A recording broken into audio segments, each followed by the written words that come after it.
തൃശൂരിൽ അതിവാശിയേറിയ പോരാട്ടം തുടരുകയാണ്. അവസാന നിമിഷങ്ങളിൽ അവസാനവട്ട വോട്ടുറപ്പിക്കുന്നതിന് വേണ്ടി സ്ഥാനാർത്ഥികൾ ഇങ്ങനെ നെട്ടോട്ടം ഓടുന്ന കാഴ്ചയാണ് നമുക്ക് കാണാൻ സാധിക്കുന്നത്. ഇപ്പോൾ എന്നോടൊപ്പം UDF സ്ഥാനാർത്ഥി കെ മുരളീധരൻ കൂടി ചേരുന്നുണ്ട്. സർ, എങ്ങനെയുണ്ട് അവസാന ഘട്ടത്തിലേക്ക് വരുമ്പോൾ? ശക്തന്റെ മണ്ണിൽ ആര് വാഴുമെന്നുള്ളതാണ്. UDF തന്നെ വാഴും, സംശയമൊന്നുമില്ല. നിലവിലുള്ള സീറ്റ് ഞങ്ങൾ നിലനിർത്തും, നല്ല ഭൂരിപക്ഷത്തോടെ ജയിക്കും. അപ്പം ആരൊക്കെ തമ്മിലാണ് ഇത്തവണത്തെ ഒരു പോരാട്ടം? അതായത് UDF ഒന്നാം സ്ഥാനത്താണ്. 2-3 സ്ഥാനങ്ങൾ പരസ്പരമുള്ള അന്തർധാരയെ ആശ്രയിക്കും.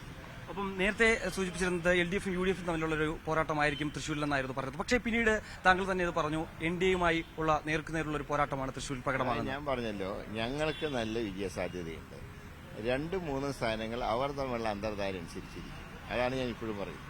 ഈ തൃശൂർ പൂരവുമായി ബന്ധപ്പെട്ടുള്ള വിവാദം അത് ഇപ്പോഴും ചർച്ചാ വിഷയം തന്നെയാണ്. ഒരു കമ്മീഷണറെ മാറ്റിയെങ്കിൽ പോലും തന്നെ അതിൽ ഏതെങ്കിലും തരത്തിലുള്ള കമ്മീഷണർ മാറ്റിയത് കണ്ണിൽ പൊടിയിടാനാണ്. ഒരു കാരണവശാലും അതൊരു പെർമനന്റ് ഇതല്ല. നിങ്ങൾ നോക്കിക്കോളൂ, ഇലക്ഷൻ കഴിഞ്ഞാൽ വിദ്യാഭ്യാസം കമ്മീഷനോട് റീഇൻസ്റ്റേറ്റ്.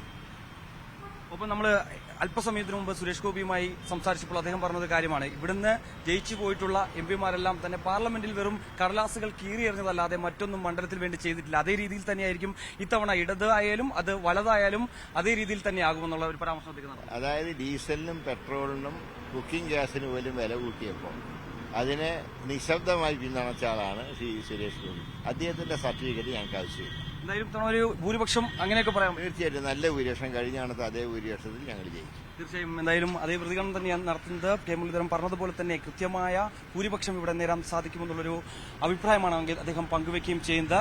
ക്യാമറമാൻ ഹരികൃഷ്ണനൊപ്പം MG മിഥുൻ, ന്യൂസ് 18 തൃശൂർ.